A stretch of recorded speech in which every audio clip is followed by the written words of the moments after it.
Hello viewers, welcome to my channel यूनिसी maths classes. तो आज की वीडियो में हम करने वाले हैं last 2 questions of exercise 9.1 of class 10th। तो चलिए स्टार्ट करते हैं। क्वेश्चन नंबर 15, उसमें क्या गिवन है? क्वेश्चन नंबर 15 में गिवन है straight highway leads to the foot of a tower. यानी कि एक टावर है जिसके फुट को, ये फुट हुआ ये टॉप हुआ, एक हाईवे है जो लीड कर रहा है। A man standing at the top of the tower, एक मैन है जो स्टैंड कर रहा है टॉप पे टावर के। ऑब्जर्व करते हैं car eight an angle of depression of 30 degree. Depression means ये एंगल ऊपर से बन रहा है ना, इसलिए डिप्रेशन। तो हॉरिजॉन्टल लेवल के साथ जो ये लाइन ऑफ साइट एंगल बनाती है इसे हम क्या बोलते हैं? Angle of depression. और आगे बोला है हमसे which is approaching the foot of the tower, जो कि टावर के फुट की तरफ आ रही है विद यूनिफॉर्म स्पीड। स्पीड नहीं चेंज कर रही है, वो यूनिफॉर्मली चल रही है। 6 seconds later the angle of depression of the car is found to be 60 degree. 6 second बाद जो एंगल है वो 60 डिग्री हो गया, उसके पास आ गया। यानी कि जो ये एंगल है ये हो गया है हमारा 60 डिग्री हॉरिजॉन्टल लेवल से। आफ्टर 6 seconds, यहाँ से यहाँ तक का टाइम जो है वो 6 सेकंड लिया है। ठीक है, अब हमसे पूछा ये है find the time taken by the car to reach the foot of the tower from this point. यानी कि मुझे यहाँ से लेके यहाँ तक का टाइम फाइंड आउट करना है। अब देखो, टाइम के फॉर्म में तो हम कोई क्वेश्चन सॉल्व करते नहीं है, हम करते हैं डिस्टेंस की फॉर्म में। अब यानी कि आपको टाइम को डिस्टेंस में चेंज करना होगा और उससे भी पहले आपको नेमिंग करनी होगी। तो ये हमने लिख दिया A, B, C and D। ठीक है, अब AB को मैं मान लेती हूँ H मीटर, ये है हाइट ऑफ द टावर। तो हम लिख देंगे let A B is H, जिसे हम लिखेंगे हाइट ऑफ द टावर है ये। अब एक बात बताओ, आपको फॉर्मूला पता है डिस्टेंस का? क्या होता है?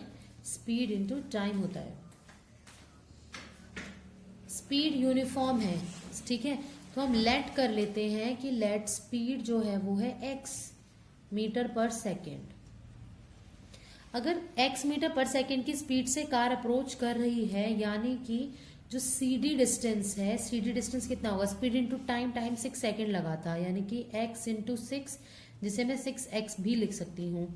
और अगर मैं मान लेती हूँ लेट t जो है वो टाइम टेकन है फ्रॉम C टू B। ठीक है, देयरफॉर जो BC डिस्टेंस है वो कितना हो जाएगा? स्पीड तो वही है x है, तो x इंटू टी, तो इसे मैं TX भी लिख सकती हूँ। अब आपको डिस्टेंस मिल गए हैं। एक बात और, एंगल ऑफ डिप्रेशन में अगर ये एंगल 30 है तो आपका ऑल्टरनेट एंगल से ये वाला एंगल भी 30 हो जाएगा और ये एंगल हो जाएगा आपका 60 डिग्री। ये डिस्टेंस कितना आया है मेरा? 6x और ये आया है TX। ओके, क्लियर है। अब हम एंगल, इसमें ट्राइंगल्स ढूंढेंगे, कौन से राइट एंगल ट्राइंगल है। तो पहला है ट्राइंगल ABC, तो हम लिख लेंगे इन ट्राइंगल ABC परपेंडिकुलर और बेस का रिलेशन यूज हो रहा है, यानी कि tan थीटा आएगा। तो AB upon BC is equal to tan 60 degree. Now AB की वैल्यू कितनी है? H, BC की वैल्यू है TX, tan 60 डिग्री है आपका √3। यानी कि ऐसे क्रॉस मल्टीप्लाई करने पर आपकी H की वैल्यू मिल गई √3 TX। इसको फर्स्ट इक्वेशन लेट कर लेंगे। अब दूसरा ट्राइंगल है हमारे पास, ट्राइंगल ABD।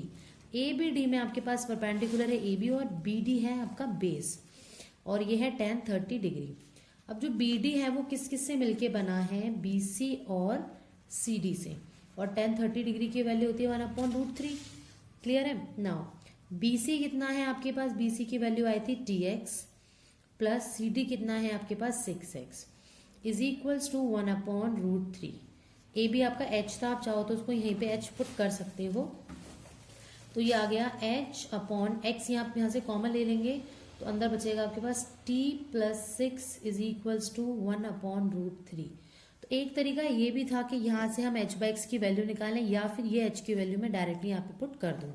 तो मैं पुट कर रही हूँ H is equal to √3 TX in equation number 2। इसे इक्वेशन नंबर 2 में पुट हम इसलिए कर रहे हैं क्योंकि हमें हाइट नहीं निकालनी थी, हमें T निकालना था। तो मैं H की वैल्यू पुट करूंगी तो H हट जाएगा, H की जगह आ गया मेरा √3 TX और नीचे आ गया X into T plus 6 is equal to 1/√3। देखो X से X हो जाएगा कैंसिल, अब कर देंगे हम क्रॉस मल्टीप्लाई। √3 इधर मल्टीप्लाई होगा √3 T से, √3 T 3 होता है 3T हो जाएगा, इज इक्वल टू इधर क्रॉस मल्टीप्लाई हो गया, आ गया T प्लस 6, प्लस का T इधर आके माइनस का T, तो 3T minus T is equal to 6 ये आ गई वैल्यू 2t6 यानी कि t की वैल्यू 6/2, तो ये आ गया 3 सेकेंड्स, यानी कि time taken from C to B कितना हो गया हमारा 3 सेकेंड्स। आई होप क्लियर हो गया होगा। Now the next question, question number 16। Question number 16 में हमें गिवन है the angles of elevation of the top of the tower from 2 points at a distance of 4 metre and 9 metre from the base of the tower in the same straight line with it are complementary. 2-3 चीजें इसमें दे दी हैं। पहली बात तो angle of elevation की बात हो रही है कि नहीं 2 पॉइंट से, मान लीजिए ये वो 2 पॉइंट हैं, ठीक है। आगे बोला है at a distance of 4 metre and 9 metre from the base of the tower, यानी कि मान लो ये टावर है, टावर के बेस से जो पहला पॉइंट है वो 4 मीटर दूर है और जो दूसरा पॉइंट है वो 9 मीटर दूर है, यानी कि यहाँ से लेके यहाँ तक का डिस्टेंस है 9 और यहाँ से यहाँ तक का है 4 मीटर। आगे हमसे बोला है उसने कि जो एंगल्स है ना वो कॉम्प्लीमेंट्री है, तो प्रूफ करो height of the tower is 6 metre, यानी कि मुझे h निकालना है, h को मुझे निकालना है 6 मीटर। और मुझे ये बोला है कि इन दोनों पॉइंट से जो एंगल ऑफ एलिवेशंस बनते हैं, ये 2 एंगल ऑफ एलिवेशंस बनेंगे, ये है कॉम्प्लीमेंट्री ना। कॉम्प्लीमेंट्री होता क्या है, देखो 2 एंगल जिनका सम कितना होता है आपके पास 90 डिग्री होता है, x प्लस वाई अगर 90 डिग्री होता है तो उन दोनों x और y को हम कॉम्प्लीमेंट्री एंगल्स बोलते हैं। यानी कि अगर एक x है और दूसरे को मैं x की टर्म में लिखना चाहती हूँ तो क्या लिखूंगी, y is equal to 90 degree minus x. तो हम मान लेते हैं एक को थीटा तो दूसरा अपने आप ही क्या हो जाएगा 90 माइनस थीटा। तो ट्राइंगल ले लेंगे हम ABCD, तो 2 राइट एंगल ट्राइंगल ढूंढेंगे सबसे पहले। तो इन ट्राइंगल ABC में परपेंडिकुलर है AB अपॉन हाइपोटेन बेस है BC is equal to tan theta. Now AB है H और BC है आपका 4 is equal to tan theta. ये हो गई हमारी क्वेश्चन नंबर 1। दूसरा हमारे पास राइट एंगल ट्राइंगल है इन ट्राइंगल ABD में परपेंडिकुलर तो AB ही है, बेस है आपके पास BD is equal to tan।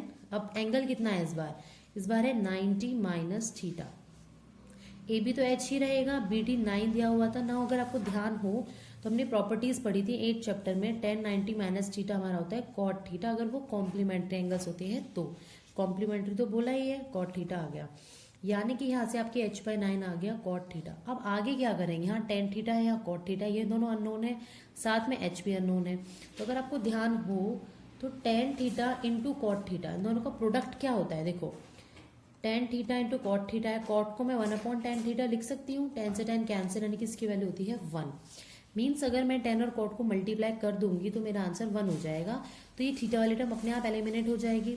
तो हम क्या करने वाले हैं, मल्टीप्लाई करेंगे इक्वेशन नंबर 1 और 2 को। So multiply equation 1 and 2। जब मल्टीप्लाई करेंगे तो लेफ्ट वाला लेफ्ट में मल्टीप्लाई होगा h/4 h/9 में, और राइट वाला tan थीटा कॉट थीटा में मल्टीप्लाई होगा। h हो गया h², 4 9 36, ये है tan थीटा, cot थीटा होता है 1/tan थीटा, कैंसिल, ये आ गया हमारा 1। h² upon 36 is equal to 1, cross multiply करेंगे h² आएगा 36, रूट लेने पे आपकी h की वैल्यू आएगी +-6।